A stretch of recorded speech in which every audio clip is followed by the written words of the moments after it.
సంగారెడ్డి జిల్లా chemical reactor పేలుడు ఘటనలో బాధితుల కుటుంబాలను మాజీ మంత్రి హరీష్ రావు పరామర్శించారు. బాధితులతో మాట్లాడిన వివరాలు ఆరా తీశారు. మరోవైపు ఎస్బీ కెమికల్ ఫ్యాక్టరీలో పేలుడు ఘటనలో మృతుల సంఖ్య 6కు చేరింది. నిన్న ఎస్బీ కెమికల్ ఫ్యాక్టరీలో రియాక్టర్ పేలడంతో 5గురు మృతి చెందారు. శిథిలాలు తొలగిస్తుండగా మరో మృతదేహం లభ్యమైంది. మృతుడిని కోన్యాలకు చెందిన వడ్డేపల్లి రమేష్గా గుర్తించారు. మరోవైపు ఈ ఘటనలో గాయపడిన 25 మందికి హైదరాబాద్లో నిమ్స్ కేర్ ఆసుపత్రిలో చికిత్స అందిస్తున్నారు. యాజమాన్య నిర్లక్ష్యంపై బాధిత కుటుంబాలు ఆగ్రహం వ్యక్తం చేస్తున్నారు. పరిశ్రమలో సరైన భద్రతా చర్యలు తీసుకోకపోవడం వల్లే ఇంతమంది ప్రాణాలు కోల్పోవాల్సి వచ్చిందని అంటున్నారు.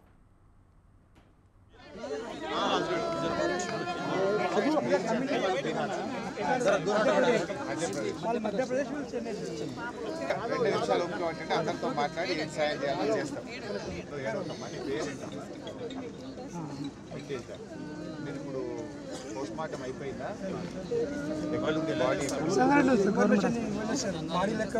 कोई इन्फॉर्मेशन नहीं है. एक सीए रमन है, अక్కడ सीए ఉన్నాడు, పిలు DSP Raman. SB organics unit 1లో కాలం చెల్లిన రియాక్టర్లను ఉపయోగించడం వల్లే ప్రమాదం సంభవించినట్లు పోలీసులు ప్రాథమిక అంచనా వేస్తున్నారు. దశాబ్దాల క్రితం నిర్మించిన భవనంతో పాటు బాయిలర్ కూడా పూర్తిగా శిథిలావస్థకు చేరినట్లు గుర్తించారు. ఇటీవలే బాయిలర్ వద్ద నామమాత్రపు మరమ్మతులు చేసినా సరైన జాగ్రత్తలు తీసుకోకపోవడమే ప్రమాదానికి ప్రధాన కారణమని కార్మికులు అంటున్నారు. కేవలం నెల రోజుల వ్యవధిలో 9 మంది మృతి చెందినట్లు తెలిపారు. జిల్లాలో ఉన్న 24 పారిశ్రామిక వాడల్లో గత 2 ఏళ్ల వ్యవధిలో 40 ప్రమాదాలు జరిగాయని పోలీసులు చెప్పారు. 2 ఏళ్లలో 72 మంది కార్మికులు మృతి చెందగా 225 మందికి గాయాలయ్యాయి. రైట్కి ఇదే అంశంపై మరింత సమాచారం మా ప్రతి విషయాలు 5 ద్వారా అందిస్తారు. సుషా, చెప్పండి. సంగారెడ్డి జిల్లా కెమికల్ రియాక్టర్ పేలుడు ఘటనలో బాధితుల కుటుంబాలను మాజీ మంత్రి హరీష్ రావు పరామర్శించడం చూస్తున్నాం. దీనిపైన అప్డేట్స్ ఏంటి?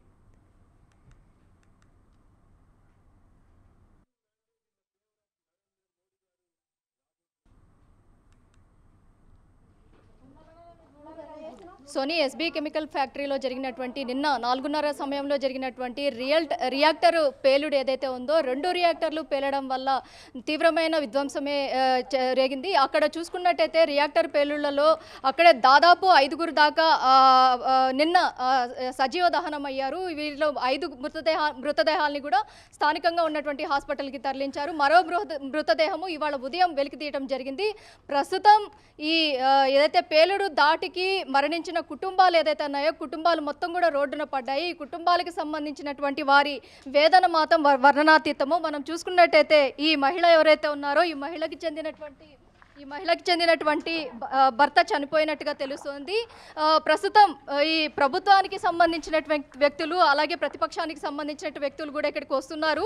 అలాగే హరీష్ రావు కూడా కాసేపటి క్రితమే వచ్చారు. స్థానికంగా ఉన్నటువంటి ఎమ్మెల్యే సునీతా లక్ష్మారెడ్డి కూడా ఇక్కడికి వచ్చారు. అలాగే రఘునందన్ రావు కూడా వచ్చారు. ప్రస్తుతం అయితే బాధిత కుటుంబాలను అయితే ప్రతి ఒక్క ప్రభుత్వము ఆదుకోవాలి, అలాగే ఖచ్చితంగా వీళ్ళకి ఎక్స్గ్రేషియా ఇవ్వాలి అన్న కోణంలోనే కోరుతున్నారు. చెప్పండి అమ్మా. సందర్భంలో వీళ్ళని మాట్లాడటానికి కూడా ఇది సందర్భం కాదు, కానీ ఇక్కడ వీరి వేదన మాత్రం వర్ణనాతీతము.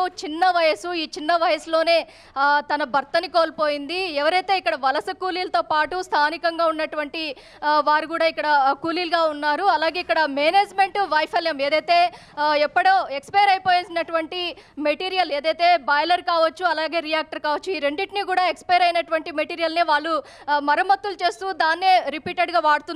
దీనివల్లే ఈ ప్రమాదం సంభవించిందన్న కోణంలో చెప్పారు. చెప్పండి అమ్మా, ఏమవుతారు ఈవిడ మీకు? మా చెల్లెలు చనిపోయినా మా మరిది.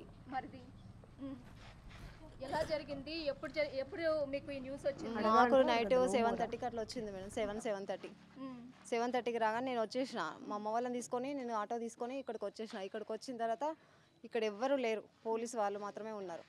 పోలీసు వాళ్ళని అడిగితే ఇక్కడ ఎవ్వరు లేరు, 5గురు మాత్రం చనిపోయారు. వాళ్ళు మీరు అందరు మంచిగా ఉన్నారు, హాస్పిటల్కి వెళ్ళి వెతుక్కోండి అన్నారు. హాస్పిటల్ మొత్తం సంగారెడ్డి మొత్తం ఎన్ని హాస్పిటల్ ఉన్నాయి అన్ని హాస్పిటల్ నేను తిరిగినాం. మా మనిషి ఎక్కడా కనిపించలేదు, ఇన్ఫర్మేషన్ కూడా సరిగా లేదు. సరే నైట్ 4 వరకు తిరిగినాం. ఇదికి 11కి వచ్చినాము. 11-12 అయింది. అప్పటి నుంచి మేము వెతుకుతున్నామంటే అసలు 4 అయినా మాకు దొరకలేదు మనిషి.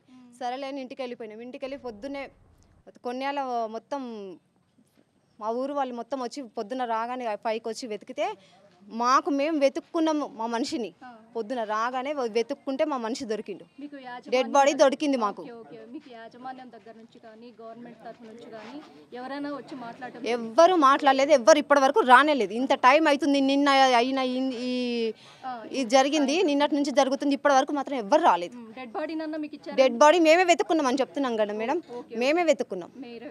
మా ఊరోళ్ళు వచ్చి వెతికిర్రు, మేమే వెతుక్కున్నాము. మేము మాకు ఫోన్ ఇట్లా దొరికింది డెడ్ బాడీ అని ఫోన్ చేసి చెప్పేలోపే వెనక నుంచి హాస్పిటల్కి పంపించేసిర్రు. ఇది పరిస్థితి. మేము ఎక్కువ మాట్లాడుతున్నాం, ఇంతమంది నేను ఒక్కదాన్ని మాట్లాడుతున్నా అనేసి పోలీసు వాళ్ళు కూడా నాకు ఉల్టా సీదా మాట్లాడుతున్నారు. నేను నెట్ నుంచి నువ్వే ఎక్కువ మాట్లాడుతున్నావు, ఏంది నీ సంగతి అని అడుగుతున్నారు వాళ్ళు. ఇది న్యాయమేనా? మేము న్యాయం కోసం మాట్లాడుతుంటే ఇది న్యాయమా అన్యాయమా? మరి ప్రభుత్వమే చెప్పాలా. న్యాయం జరుగుతుందా? మరి ఇప్పుడు ఇదంతా పని మొత్తం కంప్లీట్ చేయమని చెప్తున్నారు, కంప్లీట్ చేసేస్తాం. కంప్లీట్ అయినాక మరి మాకు న్యాయం జరుగుతుందా? సార్ మేడం వచ్చి చెప్పారు, మేము అన్నీ చేస్తామమ్మా, మీరు టెన్షన్ పడకండి అనేసి అంటున్నారు. ఇందాక వచ్చారు కదా హరీష్ సార్, మేడం సార్ వచ్చి మేము అన్నీ చూసుకుంటాము, మేము అన్నీ మాట్లాడతాం గవర్నమెంట్తో అని చెప్పారు. ఇప్పుడు మేము డెడ్ బాడీ అప్పచెప్తాము, మీరు జరగాల్సినవి చూడండి అని చెప్పారు మాకు.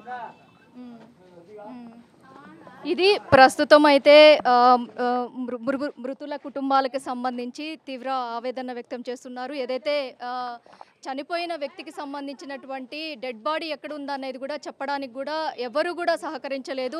మేమే మొత్తం కూడా అన్ని హాస్పిటల్ తిరిగి వెతుక్కోవాల్సి వచ్చింది. ఇలాంటి సిచ్యువేషన్ ఎవరికి రాకూడదు. ఈ సందర్భంలో కూడా పోలీసులు తమపై జులిపిస్తున్నారు అన్న కోణంలోనే ఆవేదన వ్యక్తం చేస్తున్నారు. ఓవరాల్గా ఇప్పుడు 6 మృతదేహాలకి సంబంధించి కూడా స్థానికంగా ఉన్నటువంటి ప్రభుత్వ ఆసుపత్రుల్లో పోస్టుమార్టం అయితే నిర్వహిస్తున్నారు. తదనంతరం కుటుంబ సభ్యులకు ఇచ్చే అవకాశం ఉంటుంది. దీనికి సంబంధించి ఎక్స్గ్రేషియాకి సంబంధించి కూడా ప్రభుత్వం వెంటనే సహాయక చర్యల్లో భాగంగా కూడా కుటుంబాలకు కూడా ఎక్స్గ్రేషియా ప్రకటించాలన్న కోణంలోనే ప్రతి ఒక్కరూ ఇక్కడ కోరుకుంటున్నారు. కెమెరా వీడియో జర్నలిస్ట్ అఖిల్తో ఉషా, హైదరాబాద్. Thank you Usha.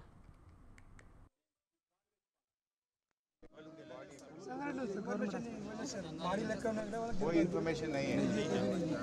एक सीए रमन है, अక్కడ सीए ఉన్నాడు పిలు, डीएसपी रमन.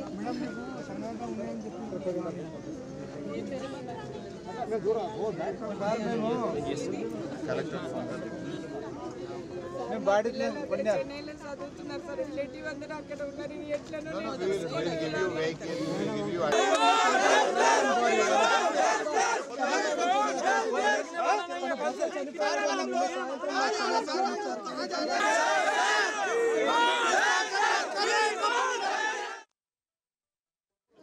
నిమిషాలు ఒప్పుకోమంటే అందరితో మాట్లాడి ఏం సాయం చేయాలో చేస్తాం.